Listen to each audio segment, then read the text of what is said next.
I want to do introductions before I kind of get into this because I know it's going to get a little bit lit, but I'm ready for all three of you guys. Chatter in the back. Hey, foreplay guy, incense. Make your way. Yeah.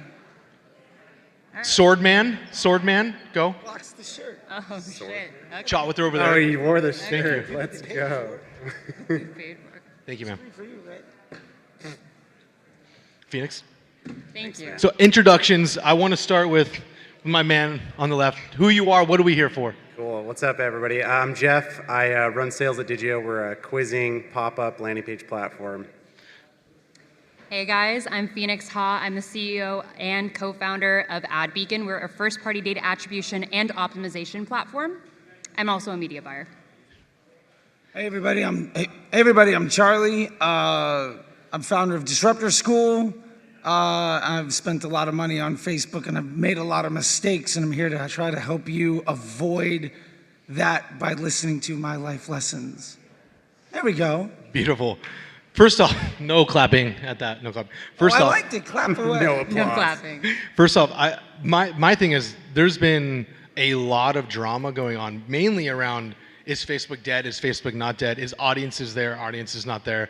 I know when I was using this platform, mainly gathering the information, A, through quizzes, or B, through just asking the right thing. How are you able to provide more information, audience-wise, so that we on the media buying side can optimize? Before you answer this, who's running paid media right now on Facebook? Meta. The whole room. So this is applicable. Let's just call it Facebook. Can we just call this? Can we agree that we're calling this Facebook? We don't call it Alphabet. No, we don't. Yeah. No, this is a good point. It's a great point. And it started. Let's go. We might call it X. So back into Jeff. Yeah, man. How are we able to grab a little bit more audiences without us? Because it's everyone's going go broad. Yeah. Broad with what? So you've got a lot of traffic that's going to the site, right? Yes. We had the awesome session on post-purchase surveys. Pre-purchase, you need to use all of that data, asking questions, right? What are you interested in, the categories you care about, but pass that over into your ESP and also your ad platforms, wherever it needs to go in real time, even if they abandon the quiz. Like you'll see a 10% increase in conversion rate lift just by throwing a quiz on the front-facing page of the site, but also use that like pre-BFCM and pre-just holiday season to pass all those different metadata fields into ad sets. So, we have Andy Swim, good example, sells swimsuits, size guides, they're looking at one-piece swimsuits, right? Use all of those different data points, even if somebody abandons it, to make ad sets super badass. But why am I putting a quiz when I want to pop up to collect their information?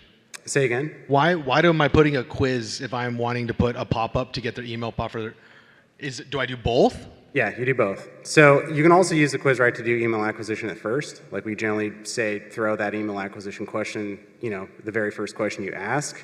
But you need to use the quiz to gather further information. It's zero-party data. They're telling you what they care about. So use that stuff to build super-duper solid ad sets. Charlie, how many brands in the past, and I think 310 Nutrition did this, were they running quizzes to decide on what product to put in front of them, or do any of your current brands do that?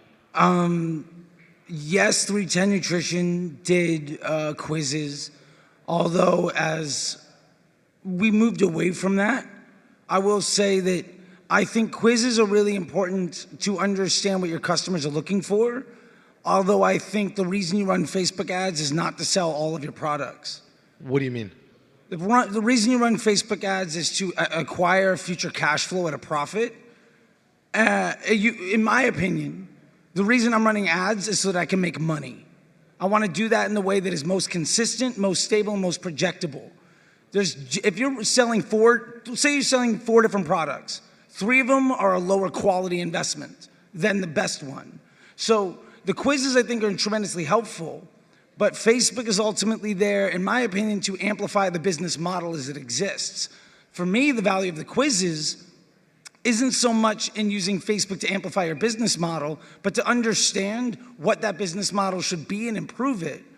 But I would like to have a very consistent and stable tip of the spear with which to grow everything else. If I can get better at that by understanding quizzes or also understanding what products are being sold by SKU based off of other information that's coming in, like with the AdBeacon, then I'm gonna understand how better to set up my business model.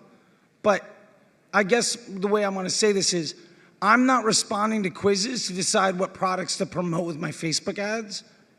I'm viewing quizzes to understand how to better use the revenue and customers I'm getting to amplify what happens after that initial purchase. Because that initial purchase is a lead to future cash flow. Unless you're just selling a product, in which case Facebook's an extension of you being in an Amazon store. Well, there's a lot of people that don't have, for instance, we're a single SKU seller and we sell multiple things of that SKU. Sure. When we have a new product coming out, like even though I don't know how it's going to do, I'm 100% going to try and sell that shit on Facebook. Sure.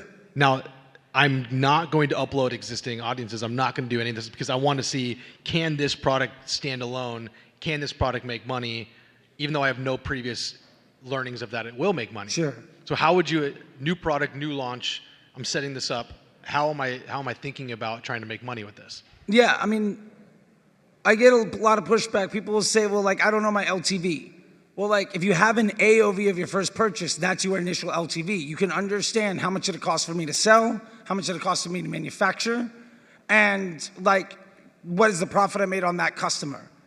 And organically, if you can make a profit on that, then you know what to amplify. In this case, it's one SKU. So if you can make a profit on that, then you can invest some of that profit into growing the opportunity of the rest of the business. I think polling your customers and getting a survey would be tremendous for you to know what the vertical integration opportunities are past that initial transaction. I would say it would be incredibly disruptive and dangerous for you to then chase all of those with other Facebook ads, because it makes the machine learning inherently dumber for you to basically say, I'm going to take what makes money and I'm going to make less money doing that to invest more heavily in things that aren't as effective. And at the end of the day, that's worse for my cash flow. Does that make sense? It does, but there's sometimes you don't have a choice. Like sometimes you have to sell all the products. So if I were to ask Phoenix, I have to sell all my products. One of them, it definitely isn't as profitable as the other one, but I don't have a choice because I have dead inventory. I don't want to have dead inventory. I want it to move. So if I'm taking my hero SKU, am I keeping it fully in its own campaign? Am I moving it into its own campaign? What is your approach to this? I'm so sorry. There's a really bad echo up here, and I can barely hear you. Shut up in the back. I'm hearing womp womp skew. So mainly, is this better now? No, No? but it's okay. He's saying if you want to move a product, if you have to sell a SKU Yeah. for business operational purposes, Okay. would you isolate that into it? If I'm wrong, correct me. Would you isolate that specifically into its own campaign to push that product, even if it's not necessarily the best investment because business operation mandates that that has to occur? Is that a fair assessment? Yeah, okay. It might not be as profitable. Right. I have to sell it. Am I putting that in my own existing campaign or not? Yeah, I mean, I would. I mean, again, it depends on how you want to structure things. If you want it as its own campaign and its own product, and you want to report on it separately, fine. Again, I think a lot of it's blended. Okay, look, I'm a huge proponent of first-party data, right? So when I'm able to, what AdBeacon does is we're able to deduce down from campaign, ad set, and ad what is actually driving SKUs in terms of sales, right? So in Meta, we don't know what people are actually buying. Unless we send them to a product page that's blocked and you can't, roam around the website, you don't know. So again, in its own campaign and it's not, I'm going to react to how is that ad actually driving sales to specific SKUs, whether they be, profit drivers or not. If they're brand drivers, great. I'm gonna kind of flip the script a little bit. So for example, back in the day, right, if you didn't have first party, you would have, let's just say, this Nirvana shirt. You want to push this Nirvana shirt. And you're seeing all this revenue and conversion coming through in Meta, and you're like, fuck yeah, I'm getting Nirvana shirt sales. But then you go into your Shopify, and you're like, I'm not moving the SKU. The SKU is not moving. You're like, well, what are people actually buying? Well, you already knew that it was driving traffic to your site, qualified traffic, and they're buying other SKUs. The problem is you don't know what those SKUs are. I'm always going to bring it back to first party, and then you know what those SKUs are.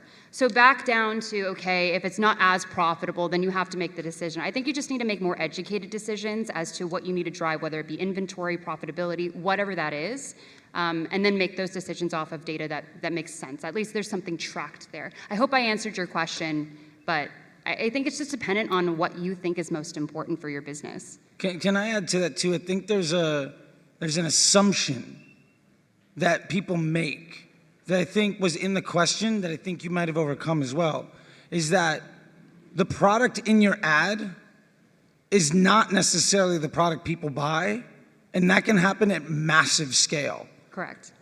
Like sometimes people say, well, I'm out of this product, I have to turn off the ad. And my response is like, I've run Black Friday ads till May. Who gives a shit? If I'm making money, I'm gonna keep going. Like Balenciaga will sell out of their product and still run that ad for 6 months. Like the point of it is like, the purpose of an ad isn't to sell a product. The purpose of a Facebook ad is to get somebody into your store. Your store's job is to sell that product. Your brand's job is to sell that product. Now, that ad might condition them to want to take a specific action.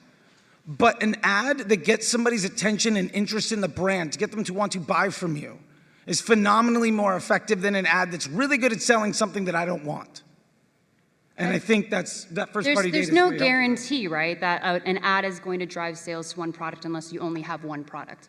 Okay, like that's just, I agree and disagree, right? But then you also have to be more efficient, right? And you have to understand like what does your brand need to have food at the end of the table, like at the end of the day, right? So I think a perfect case study of this is I run ads for Brixton, okay? They're fine with me sharing this. And we had this, I've shared this with a couple of you kind of in our sidebar chats, but there was this cardigan ad. It was like this red, ugly ass cardigan ad that they did like a collaboration with some really cool person in some state, whatever. And we're driving all this traffic, right? And it's pumping, at least on my end. And I'm like, oh, sick, yeah, cool. But then the CEO calls me, he's like, Phoenix, turn off this ad. This ad is, those SKUs aren't moving, right? Because you see this really great photo of this ugly ass cardigan, really beautiful cardigan. And people aren't just buying that cardigan, but people are buying something else. And what I'm saying in terms of efficiency of your ads, especially as you're going to Black Friday, Cyber Mondays, what if I told you that I now know that people are buying the Dad Gang snapbacks? Let's just pretend Brixton sells these, right? So if we know that, why don't we send people to a landing page that has the cardigan, right? Because they need to see that, but why don't we have those 3 snapbacks and then have a bundle deal, increase that AOV, reduce the amount of clicks, and have better sell-through. So again, efficiency. When brands are thinking about first-party data, what does that even mean? How do we even do that right now, Jeff? I mean, it's the shit that they're giving you, right? Customers giving you their data, their preferences. There's a really badass thing that Digio can do called mini quizzes. So it's not a fully baked out quiz as well. Like if you're driving somebody to a landing page, you can have a couple of tiles, like little icons, right? Categorize people down into specific PDPs and use that to drive more traffic to those different products or SKUs you're trying to sell. Say that again. What? What? Sorry, we have something called mini quizzes. So Okay. it's not a fully built out quiz. If anybody's on, go to andyswim.com. ANNIE. ANDIE. ANDYE. IE. IE. Yeah, they make swimsuits. So on the front facing page, you'll scroll down and it'll say, what are you doing in your Andy? It's a small little selector with 5 different like circular buttons that will drive people into different PDP pages. That's a really good way to just gather first-party, zero-party data, whatever you want to call it, to segment those customers down in the pages that you want. I think what everybody's saying here, driving traffic to the site, then use small, simple tools that don't suck, because you don't have to take somebody through a big-ass quiz. You can make it super-duper small and gather that data. There's some stuff that we do to even anonymously append data before you get email addresses on that. It's a long-ass response I just gave. No. Happy to walk people through this, too, afterwards. So I'm taking the fit quiz, is that correct? Yeah, so if you're on the front-facing page... None of this is going to fit me, by the way. None of this will fit Dude, me. I don't know. I feel like you could probably pull it off, man. I'm thick on the bottom. It's like one-piece swimsuit. You'll never know until you try it on. Yeah, sure, dude. And then put it on 12 Twitter. questions? Put it That's a on Twitter. mini quiz? So, no, this is on the front-facing page, on the very front page that you get to for Andy. Yeah, there's 5 little buttons. You'll see it. Okay, I got Yeah, this. find my fit. So you don't have to run people through these big quizzes to gather that data. Would I run this to, and this would just drop me to random or different landing pages, is now that's 2 touch points. Mm-hmm. Am I collecting email before this, or is it just, hey, this is what you're looking for, here's where you're going? It's up to you. Like, there's a way to anonymously append data to that profile without grabbing email. If they get to the cart level, give them 10% off after that first initial landing page with the mini quiz. It really depends on the brand and what you want the user experience to look like. And that's not a great answer, but... But I wanted to piggyback on that too, because this is a great way of executing stuff that people have been doing for decades and decades. Like, If you want to know, Decades and decades. sure. I think the industry has been around for like a couple, only like one. This exists well before digital marketing. Like, do you know what your customers buy, right? Like, and the thing was, especially if you're coming into Black Friday and you're trying to understand like what you're gonna do, like, this is one thing to do a post-transaction survey, great. I understand the people that are willing to take a survey after the people that bought, okay. But of the people that buy, like what's the second thing they buy? What's the third thing buy? What's the cash flow cycle? How long does it take from one purchase to another?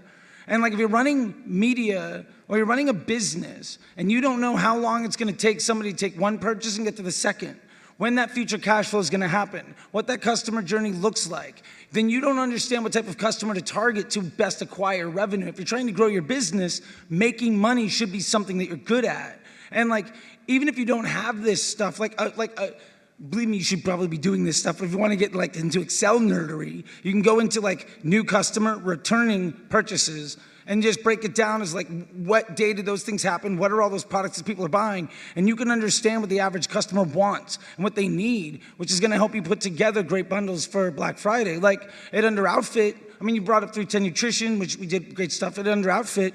One of the things we did over the last year or whatever to go from like 50K a month to a couple million a week is like, Incredible job, Charlie. Just saying, this is something we did to get us there.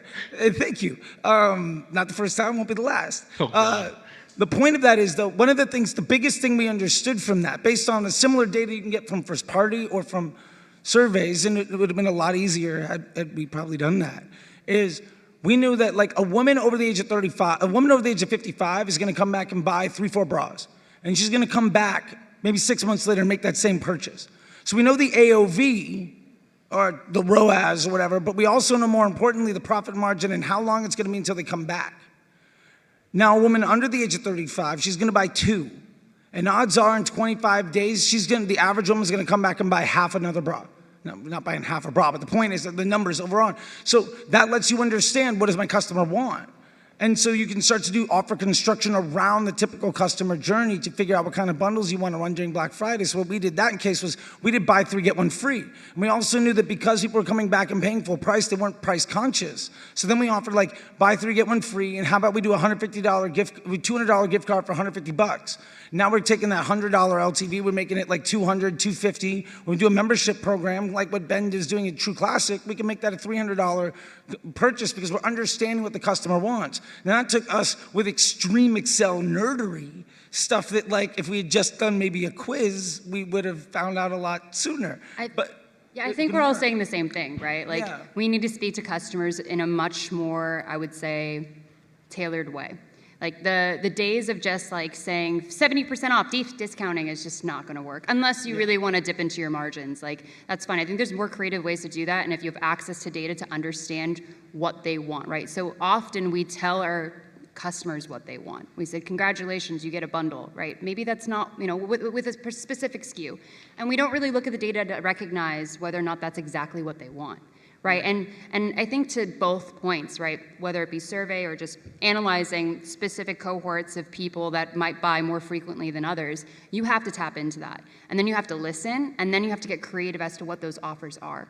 Do whatever you possibly can to not dip into your margins. Maybe it's an inventory play, like I said, during Black Friday.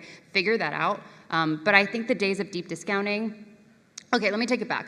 I'm really worried about Black Friday, Cyber Monday, and what that looks like in the space because I look at Labor Day and I go, okay, how deep are they discounting? And then is it going to be a precursor to what's going to happen during Black Friday? Show of hands, how many of you guys think is going to be the biggest Black Friday you guys have experienced for your brand? Show of hands. How many think it's going to be good but not incredible? How many of you guys are a little bit nervous for it? Nobody's, okay, 2. Okay, why are you a little nervous for it? Hey Zoe, can I borrow one of these? Why are you nervous? I think it's going to be our biggest Black Friday ever, but I'm That's not what? I'm nervous about that. That's scary. Like, more excitement? That's scary. Okay, I mean, that doesn't help me. Well, you guys are going to wreck. I know you're going to wreck. Okay, but you're nervous because What? you're at a. You're nervous. Wait, can we define what that means? Stop. You're nervous because of there's too much excitement. I mean, like, if our website breaks at 7 p.m. on a Saturday night, we could miss out on like significant revenue. Like that's scary. Okay, who has that fear? Yeah. Yeah. And nobody else has that fear? Okay. Or like ad account gets disabled randomly. I mean, that shit happens all the time. But in terms of the performance of the offer that you're choosing, you don't feel... I'm not worried about that. We've been testing into that all year long. I mean, What do you mean you've been testing it all year? What does that mean? Cookware is a very like tentpole sales driven moment. So like we are like the offer that we roll out for our acquisition offers that we roll out for Black Friday will be like the top 3 offers that we've ran all year leading up to it. The retention offers, we've been splitting up our retention segments into 2 to 4 segments for the last 3 sales, keeping those segments siloed the entire sale, looking at a contribution margin per recipient at the end of every single sale. Like our website, collection page, product pages, like we've been CROing it every single sale. Like Cool. we're being super dialed by the time we roll around to Black Friday. So he's nervous on what it should be potentially. Anybody nervous on like why it wouldn't? Throw it back to the gentleman behind you. Yeah, so we've been looking at our year-over-year growth from non-sale period. Can you share you don't have to share the brand, but maybe the I'll industry share the you're in? brand. Yeah, we're Iron Neck. It's a neck strengthening device. Our AOV is around 350. Okay. We are looking at our year-over-year growth rates during non-sale periods versus sale periods. Non-sale periods, our Shopify and Amazon growth rate is about like 30 to 40% year over year. Okay. But our sale periods is actually down. So we're about to go into the biggest sale of the year, fearing that we're going to see that as well for Black Friday. So Taylor, right behind him. How are you feeling coming into this Q4? So I think the trend that he's describing is actually interesting because a lot of brands are sitting on a much smaller set of new customer acquisition this year than they were in previous years. And so we would use the metaphor of like... Some would say the sponges. There you go. Sponge is a little dry. Yeah. And so what that means is generally sale moments tend to be an extraction of value from your existing customers. And so it's all predicated on how much new customer acquisition you've had ahead of that moment. And so I think that's one of the things to consider is like, I would look at what we would call net active customers. So new plus returning plus non-lapse, and see how many you have ahead of Black Friday, Cyber Monday in comparison to last year. It'll give you a really strong indication of the future value of a moment when you're going to extract from that group. So. And I think that's an exercise everybody can. That's kind of what you were alluding to of like, you have to dig into what was happening, or else it's not going to matter what you're going to do. Yeah, I mean, I think we've all been guilty of making bundles that look great on paper that nobody gave a shit about. Like, I can get a pair of socks, 20 cents landed, charge $15 and mark it 20% off, and nobody gives a fuck. Yeah, but you're selling socks too. I mean, fair enough. I got Outweigh on, by the way. Shout out to them. Just whatever. It's nice, good people. Anybody else have a couple questions on Facebook specifically? 1 second. Yeah, I'm curious, what are your thoughts for the when the season will start and end for BFCM? Because the trend that we've seen is needing to start earlier and earlier just to get ahead of the competition, to get our ads enough impressions to sort of have some footing to scale up high enough during the peak days. So for us, our holiday season starts in October. Yeah. Who else's holiday season starts in October? Couple hands? Yeah. In November? Okay. Yeah, so our holiday season starts in October. We do like a pre-BFCM flash sale at the very end of October, and then we start our Black Friday sale first week of November, and we're pushing a post-Black Friday December sale. So now it's like BFCM quarter. So curious what you guys are predicting in terms of how to plan and schedule. Yeah, I'll go real quick. Keep it for now. Every year it's so interesting. I looked at the metrics and I'm happy to share if you want to reach out to me. I have the actual percentages of when people are buying and it's been pushed up. So it was 2020 to we're in 2023 now. Wow, life. 2021 to 2022 and how it pushed up to October. So I think you're right on the mark there. I think also something to consider too is what is your BFCM lead up? So like what does that strategy look like? So right now we're driving traffic, right? Heavy traffic so then we can acquire new customers at a lower cost, hopefully. And then, we'll retain them and then there's the LTV factor, right? Those are the 3 pillars we always look for. So I think October, you're right on the mark as early as possible, but what are you doing to drive traffic? I want to give a shout out to Ridge real quick because I'm looking at these ads and I see that giveaway. Is everyone looking at that giveaway of that really beautiful car? Is it a Bronco? I think I think it's a Bronco. Yeah. Yeehaw, because I want it Bronco, but I don't because the gas, wow. But anyway, shout out to Rich, right? And the new product offerings with the rings, et cetera, right? So they're just constantly driving traffic. And how they're doing that is really smart. And if we can think outside the box, and I always said this, how do we create silence in a sea of noise? You're already winning. So sure, October. I think we also kind of drive the market a little bit, right? Whoever starts first, then we push. But yeah, I think you're right on the mark. And if anything, it's always going to get sooner. Yeah, I wanted to add one thing to that too. Like, it's one thing to think about that in a macro sense. It's another thing when you're talking about like unit economics of digital marketing. You have to remember that Q1 CPMs are the lowest of the year. You also know that buying behavior is most aspirational for ourselves. And generally speaking, those folks, that is the cheapest time to acquire new customers. Come Q2, advertising costs go up. The primary reason they go up, obviously there's outside factors. Like, I mean, there's, TV shows, sweeps, stuff like that. Like, I've spent $1 million a day for CBS, and it's just like there's a bunch of people like that just blowing money. But you also have to remember, like, there are environmental factors of supply and demand. As soon as you start hitting summer times, like, people are on their devices for less time each day, for less often, and their spending behavior's down.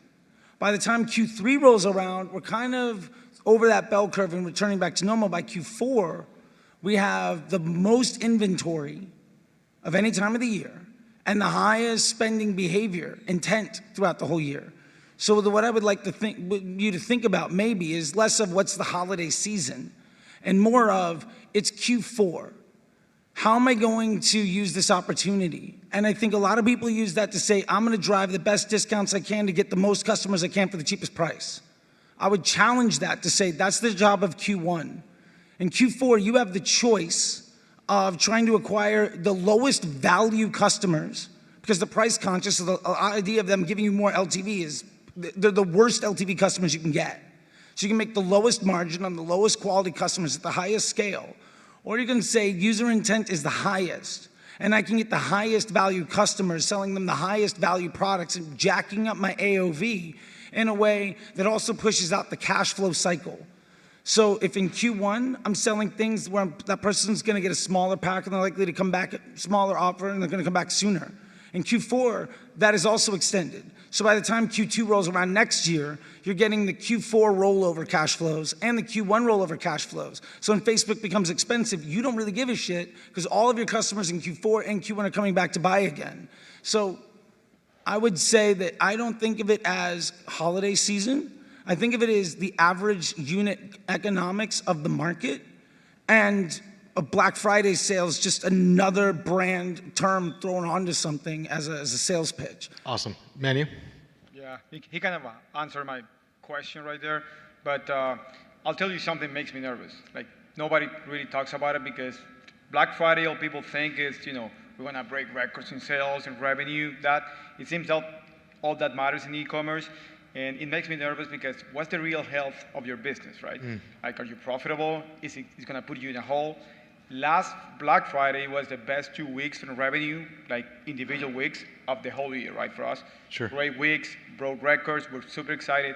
It put us on a hole because we spent a lot of money to bring those customers in ads, of course. The main ads plus the Black Friday ads, we spent a lot of money. Also, we blew a lot of inventory, and then you gotta make up for that inventory. Yeah. You gotta pay for it, right? So is it worth it, like pushing that hard, or you just gotta keep, because I run my business on a daily P&L. For me, profit is main. I have a finance background, right? So It's very important for me. So is it worth it, or should you just use your first party data to run the sales? So, sometimes I think the holiday season might not be as worthy to push so hard because it can put you in a hole. I don't know if it makes sense. No, how many of you guys are considering not doing anything unique for Black Friday and just status quo, knowing that the moment in itself will drive more revenue? Do you mind sharing a little bit? What are you keeping it status quo? Are you doing anything unique, or you're just kind of changing over banners? I feel like a lot of it, there's a lot of buyer intent, and every year that I've like tried something new, it basically like it always goes back to the same easiest deal. Like people Which is don't usually want what? 25% off. we run that like 6 times a year, and never fails. So I think that like there's already a lot of intent. So Sure. like you could just be spinning your gears for no reason. Which is what you're like, is it anybody else on the same train of thought for that? Anybody else in the opposite train of thought where like, we are crafting something we've never done before, let's just see what happens? No? Up at the front. Good, you probably shouldn't do that. Shaq. Wait, you're doing that? New product launch. Who's doing new product launch during major moments? Has anyone done this before and you liked it? What did you like about launching yours? This is actually for our clients, but we've seen up higher. So we've seen that you already have the traffic, right? Everything already exists. You have everybody that's coming to your site. With the product launch, you just build more energy behind it. Like it's just something new. It's something fresh. It's something that gets them to the site beyond that 25% off. You know, something that I don't know what his name is. But What was your name again? Ben. Ben. What Ben was just saying is there's an energy in Q4, right? People are going to buy no matter what. They're there to spend money for the holiday season. A lot of times, if the discount doesn't auto-apply, they might not even actually use the discount code, right? So people are coming to your website. Getting that new product actually drives more people to the website past purchases because now they have a reason to come back. Respect. I appreciate that. I wanted to chime in really quick. This is the last thing. That's fine. Cool. That's fine. Last chance.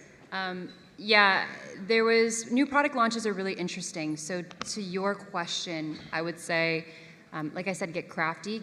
How do you drive traffic at the lowest cost possible? Qualified traffic, right? So you have to get creative. I've said this multiple times, so this is nothing breaking, like news breaking. But again, Instagram Lives, if you have a really strong following, TikTok, what can you do, right, to drive that traffic?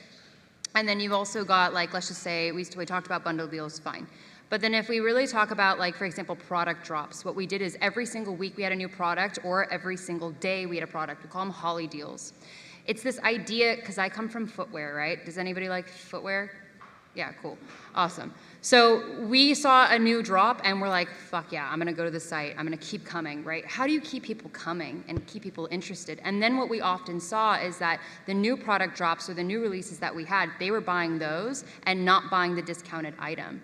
But then again, there's no definites, right? There's no one way to buy ads, and there's no one way to do offers. But you have to think outside the box, and I do like the higher intent idea, right? So you want the best customers to come and buy from you rather than someone else, and you want the most. So how do you speak to those people? You have to have correct, I would say, data analysis to understand their buying behaviors. How are you speaking to them? And then for the new people that are coming in just because they're on a buying frenzy, how do you speak to them but lock them in to want to buy from you consistently?